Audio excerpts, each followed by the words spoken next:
بیان کیا جاتا ہے کہ بنی اسرائیل میں دو بھائی تھے جن میں ایک مسلمان تھا اور دوسرا کافر تھا۔ دونوں دریا کے شکاری تھے۔ کافر بت کو سجدہ کرتا تھا، مگر جب مچھلیوں کے لیے جال تیار کرتا تو اس میں ڈھیروں مچھلیاں آ جاتی کہ اس کو کھینچنا بھی اس کے لیے مشکل ہو جاتا۔ مگر مسلمان کے جال میں صرف ایک ہی مچھلی آتی تھی اور اسی پر صبر کے ساتھ خدا کا شکر ادا تھا۔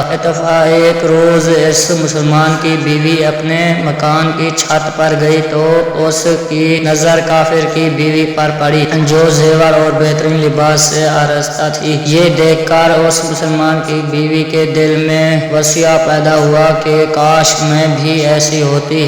تو کافر کی بیوی بولی تو اپنے شوہر کو اس پر آمادہ کر لے کہ بھی میرے شوہر کے محبوب یعنی بت کی عبادت کیا کرے تاکہ تو بھی میری طرح مالدار جائے۔ یہ سن کر مسلمان بھائی کی بیوی کچھ غم زدہ سی ہو کر نیچے آئی اور جب اس کا شوہر گھر آیا تو اس نے بیوی کا حال متغیر دیکھ کر دریافت کیا آخر کیا بات ہے جس سے تو اس قدر غم زدہ معلوم ہوتی ہے؟ تو وہ کہنے لگی بس میاں یا تو تم مجھے طلاق دے دو یا اپنے بھائی کے محبوب کی عبادت شروع کر دو۔ یہ سن کر اس کے شوہر نے کہا خدا کی بندی خدا سے نہیں ڈرتی، ایمان کی دولت ملنے کے بعد یہ کفر کی باتیں کرتی ہے۔ تو عورت بولی بس مجھ سے اب زیادہ باتیں نہ بناؤ، میں بھی دوسری عورتوں کی طرح اچھا لباس اور اچھے زیورات پہننا چاہتی ہوں۔ جب اس مرد مومن نے دیکھا کہ یہ عورت ضد پر اتر آئی ہے اور اس کا اصرار حد سے بڑھ چکا ہے تو اس نے عورت کو تسلی دی، کہا اچھا گھبرانے کی ضرورت نہیں ہے، میں کل سے کاریگروں اور مزدوروں میں جا کر محنت کر کے تجھے روزانہ 2 درہم دیتا رہوں گا، تو اس سے اپنی حد درست کر لینا۔ یہ بات سن کر عورت کو کچھ تسکین حاصل ہوئی اور سویرے ہی وہ مومن مرد مزدوری کی تلاش میں نکلا، لیکن کسی نے اس سے حال تک نہ پوچھا۔ یہ دیکھ کر وہ دریا کے کنارے پہنچا اور شام تک اللہ کی عبادت میں مصروف رہ کر رات کو جب گھر آیا تو بیوی نے دریافت کیا آج تم کہاں تھے؟ وہ کہنے لگا میں بادشاہ کی خدمت میں مصروف تھا، اس نے مجھ سے 30 دن کا کام کرنے کی شرط کی ہے۔ عورت نے کہا کہ آخر وہ بادشاہ تم کو کیا دے گا؟ تو اس نے جواب دیا کہ میرا بادشاہ بڑا کریم ہے اور اس کے خزانے مال و دولت سے بھرے ہوئے ہیں، وہ مجھے وہ دے گا جو میں چاہوں گا۔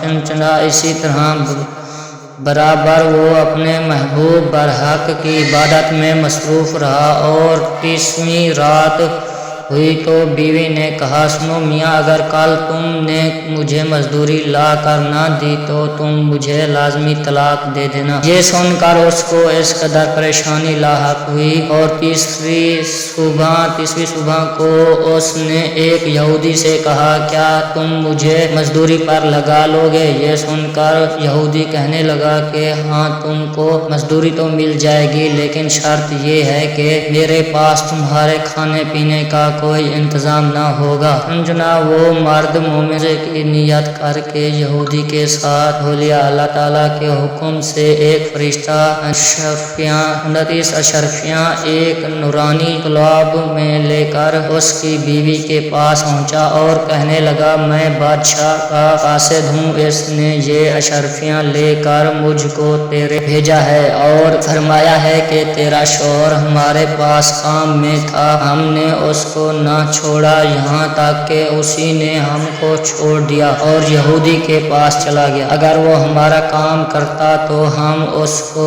اور زیادہ اجرت دیتے، بس یہ ایک اشرفی کی کمی اسی وجہ سے ہے۔ چنانچہ وہ عورت ان اشرفیوں میں سے ایک اشرفی لے کر بازار گئی، سنارے نے اس کی 1000 قیمت عورت کے ہاتھ میں رکھ دی اور جب شام کو وہ مومن مرد گھر واپس لوٹا تو عورت نے اس سے دریافت کیا، آج تم کہاں تھے؟ اس نے جواب دیا کہ آج میں ایک یہودی کے کام پر گیا ہوا تھا۔ تو بیوی کہنے لگی کہ آخر بادشاہ کی خدمت ترک کر کے تم دوسرے کی خدمت کیوں کرتے ہو؟ پھر اس کو اشرفیوں کا واقعہ سنایا، جس کو سن کر وہ مرد مومن روتے روتے بے ہوش ہو گیا، اور جب اس کو ہوش آیا تو بیوی سے کہنے لگا، افسوس کہ میں بادشاہ دو جہاں کی خدمت کا حق اپنے اوپر لازم نہ کیا۔ اس کے بعد اس شخص نے عورت کو چھوڑ دیا اور پہاڑوں پر چلا گیا، جہاں خدا کی عبادت میں مصروف رہ کر کا انتقال ہو گیا۔ اللہ تعالیٰ اس پر اپنا رحم فرمائے، آمین۔